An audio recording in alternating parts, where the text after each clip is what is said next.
Hi மக்களே, video ரொம்ப லாங்காக இருக்குன்னு பார்க்காம ஸ்கிப் பண்ணிடாதீங்க. ஏன்னா இந்த வீடியோவில் நான் லைஃப் ஓரியன்டாக ஹெல்த் ஓரியன்டாக ரொம்ப முக்கியமான ஒரு விஷயத்தை நான் சொல்ல போகிறேன். என்னோட ஓன் எக்ஸ்பீரியன்ஸ்லேருந்து நான் இந்த விஷயத்தை உங்களுக்கு ஷேர் பண்ணுறேன். கண்டிப்பாக எல்லாருக்குமே ரொம்ப யூஸ்ஃபுல்லாக இருக்கும். தயவு செஞ்சு மிஸ் பண்ணாமல் பாருங்கள். February 2023 எனக்கு ஒரு ஆக்சிடென்ட் ஆச்சு, பைக் ஆக்சிடென்ட். இதில் வந்து என்னோடய லெஃப்ட் லெக் வந்து ரொம்ப சிவியராக இன்ஜூர் ஆச்சு. ஆல்மோஸ்ட் வந்து ஆங்கிள் கிட்ட ஒரு 18 சூச்சர்ஸ் போட்டிருந்தாங்க. அண்ட் வந்து என்னோட நீல அடிபட்டுருந்துச்சு. இதனால் நான் நிறைய சஃபர் ஆனேன். நிறைய பேருக்கு இந்த விஷயம் தெரியும். 2 இயர்ஸ் ஆகியும் எனக்கு ஸ்டில் வந்து இப்போ வரைக்கும் எனக்கு அந்த பெயின் இருந்துக்கிட்டே தான் இருந்துச்சு. நானும் பார்க்காத டாக்டர் இல்லை. கரூர், கோயம்புத்தூர் எல்லா பக்கமும் பார்த்துட்டேன். ரிப்போர்ட் எல்லாம் பார்த்துட்டு நார்மலாக தான் இருக்குது, உங்களுக்கு எதுவுமே இல்லைன்னு தான் எல்லா டாக்டர்ஸும் சொன்னாங்க.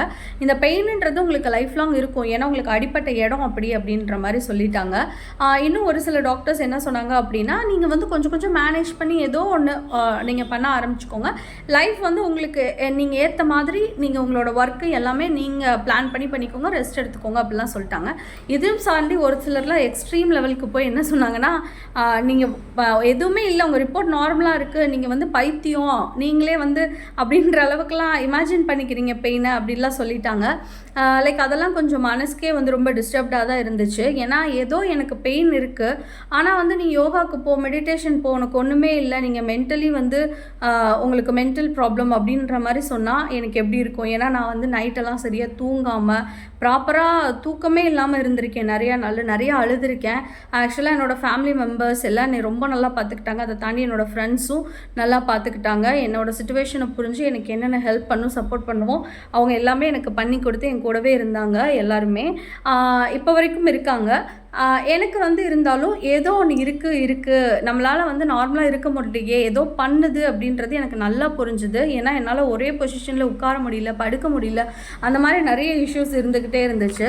ஸோ நான் என்ன பண்ணேன் அப்படின்னா, இன்னொரு டாக்டர்கிட்ட கன்சல்டிங் போகணும் அப்படின்னு சொல்லிட்டு நானே சூஸ் பண்ணி அந்த டாக்டர்கிட்ட போகலாம் அப்படின்னு போய் பார்க்கும்போது எல்லா விஷயத்தையும் நான் எக்ஸ்பிளைன் பண்ணும்போது அவங்க வந்து ஒரு விஷயம் சொன்னாங்க, யாருமே சொல்லாத ஒரு விஷயம். என்ன அப்படின்னா, நம்ம வந்து அப்போ ஏன் வந்து நம்ம ஸ்பைனும் ஹிப்பும் செக் பண்ணுவோம், உங்களுக்கு அது பெயினாக இருக்குது இல்லையா, அவங்களுக்கு லெஃப்ட் சைடு, ஸோ அந்த மாதிரி நம்ம செக் பண்ணி பார்க்கலாமே அப்படின்னு சொல்லிட்டு ஃபர்ஸ்ட் டைமாக என்னோடய ஸ்பைனுக்கும் என்னோடய லெஃப்ட் சைடு ஹிப்புக்கும் வந்து எம்ஆர்ஐ எடுக்க போனோம். ஸோ எம்ஆர்ஐ எடுத்துகிட்டு எம்ஆர்ஐயில் வந்து என்ன ஃபைண்டிங்ஸ் இருந்துச்சு அப்படின்னா, என்னோட L5 ஸ்பைனில் இருக்க L5 போன் வந்து விலகி இருக்குது.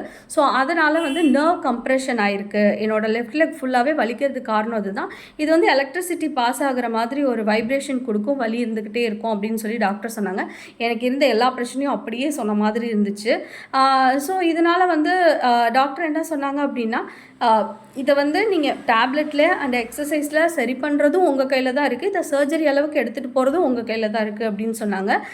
ஏன் அப்படின்னா, இது வந்து இப்போதைக்கு உங்களுக்கு இருக்க ஸ்டேஜுக்கு மெடிசன் அண்ட் வந்து ப்ராப்பர் எக்ஸசைஸில் வந்து ப்ராப்பர் ட்ரீட்மெண்ட்லேயே சரி பண்ணிக்கலாம் அப்படின்னு சொன்னாங்க.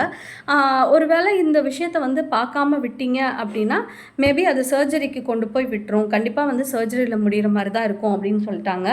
அண்ட் வந்துட்டு இதே வந்து நான் இந்த ட்ரீட்மெண்ட் எதுவுமே பார்க்காம மித்த டாக்டர்ஸ்லாம் சொன்ன மாதிரி நான் ரொம்ப நம்பிக்கையோடு ஒரு 2 வருஷம் அப்படியே போய்கிட்டே இதே வலியோடையே இருந்திருந்தேன் அப்படின்னா கண்டிப்பாக ஒரு 2-3 இயர்ஸில் வந்து எனக்கு ஸ்பைனில் வந்து சர்ஜரி பண்ணுற மாதிரி இருந்திருக்கும். ஸ்பைனில் சர்ஜரி பண்ணுறதுலாம் எவ்வளோ ஒரு பெரிய விஷயம், அது எவ்வளோ ஒரு ரிஸ்க்கான விஷயம் அப்படின்னு உங்கள் எல்லாருக்குமே தெரியும்.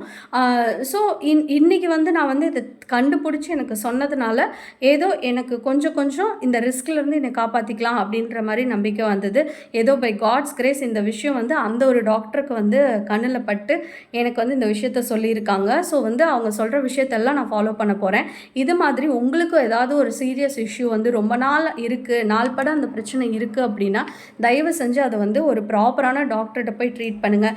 எல்லாரும் இது சொல்கிறாங்க அது சொல்கிறாங்க அப்படின்னு சொல்லிட்டு யார் சொல்கிறதையும் கேட்டு இருக்காதீங்க. உங்களுக்கு இருக்கிற வலி அண்ட் கஷ்டம் உங்களுக்கு மட்டும்தான் தெரியும். ஸோ ப்ராப்பரான டைமில் ப்ராப்பரான ட்ரீட்மெண்ட் எடுத்துக்கிட்டிங்கன்னா மட்டும்தான் உங்களோட ஹெல்த்துக்கு வந்து ரொம்பவே நல்லது. அதனால் நீங்களோ இல்லை உங்கள் வீட்டில் இருக்கவங்க ஃப்ரெண்ட்ஸ் யாராவது இந்த மாதிரி ஏதோ ஒரு விஷயத்தில் சஃபர் ஆகிட்டு இருக்காங்க அப்படின்னா இந்த வீடியோ அவங்களுக்கு ஷேர் பண்ணுங்கள். இல்லை அவங்களுக்கு போய் நீங்கள் சஜஸ்ட் பண்ணி வா ஹாஸ்பிட்டல் போகலாம் பார்க்கலாம் அப்படின்னு சொல்லுங்கள். அண்ட் வந்து நான் என்னோடய ட்ரீட்மெண்ட் ஓரியன்ட் டீட்டெயில்ஸு அண்ட் என்னோடய டாக்டர் பற்றி எல்லாமே வந்துட்டு நான் லேட்டராக என்னோடய ட்ரீட்மெண்ட் ப்ராக்ரஸ் ஆக நான் உங்களுக்கு கண்டிப்பாக சொல்கிறேன். ஸோ இந்த வீடியோ யூஸ்ஃபுல்லாக இருந்தால் like, comment, share and subscribe பண்ணிவிடுங்க. பாய்.